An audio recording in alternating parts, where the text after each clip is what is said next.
sports. But as our students get ready to return to school with a lot of uncertainty because of everything that's going on, HBCU Week is providing virtual opportunities for black students all across the United States.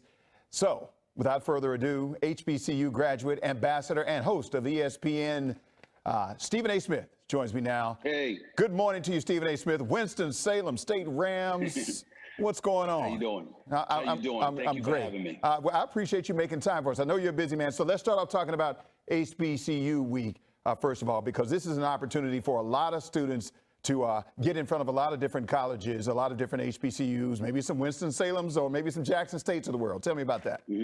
Well, first of all, incredible gratitude to Ashley Christian along with Mayor Persicki in Delaware, the job that they've done and, just putting this out there in terms of HBCU Week. It was their creation, not mine. But a couple of years ago, I came on as an HBCU ambassador. Last year, nearly,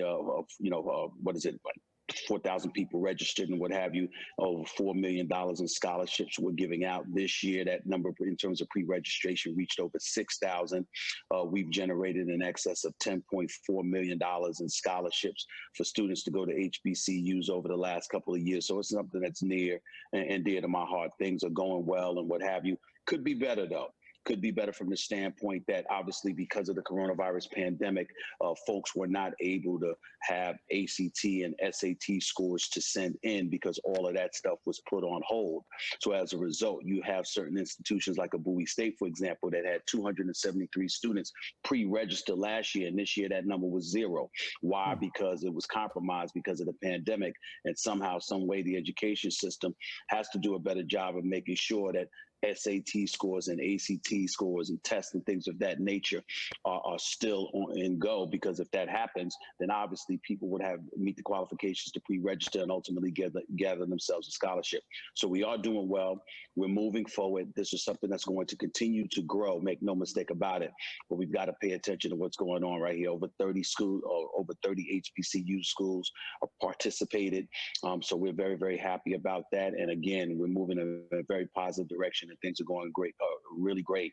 It's just that I think it could be greater. All right, you're absolutely right. All right, so we're going to run out of time here, so I'm going to run through these as quickly as possible, okay? All right, we're going to talk a little bit of sports, and since we're on the topic of HBCUs, I'm a Jackson State guy.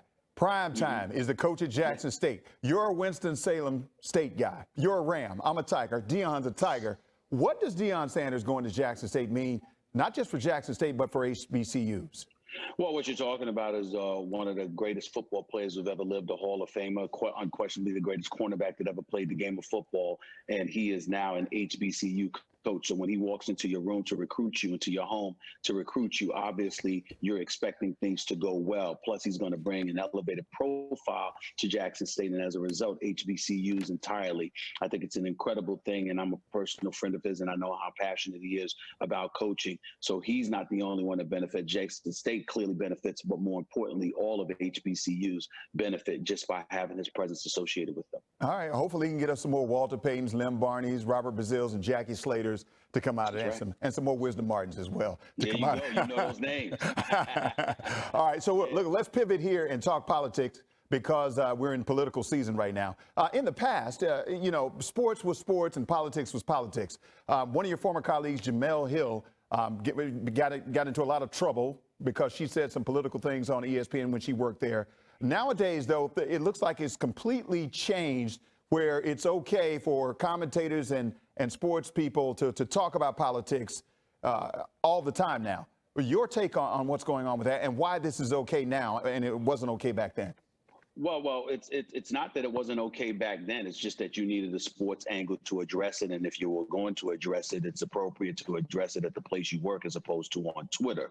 That's just a generic perspective that I have. But what I would tell you is that sports obviously intertwines with politics. You have LeBron James with his More Than a Vote movement and some of the things that he has taken. You have numerous players that have taken political stances, and we cover those players. We don't just cover their play on a court or field of play, but we also cover them off the field or court of play. And if they take these positions, we're going to cover those stories.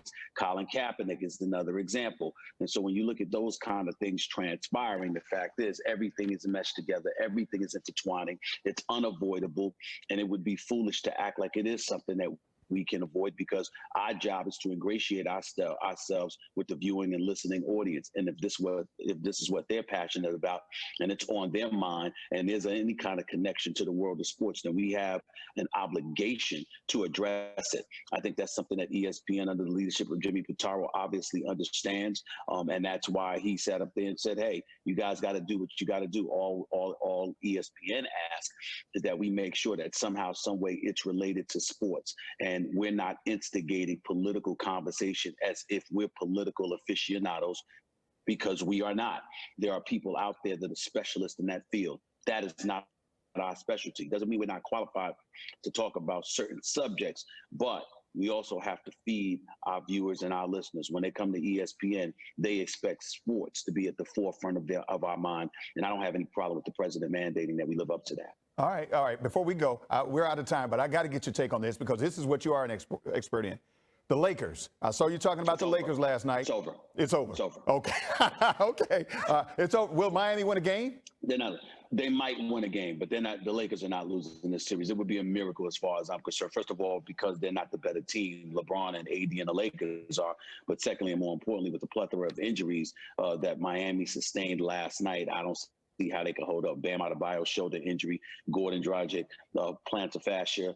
Jimmy Butler, ankle. Everywhere you turn, bodies are just falling right now. I think that they've gone as far as they can go this season. They've had a valiant run, but it's over. All right. Fair enough. The one and only Stephen A. Smith. I appreciate your time so much this morning.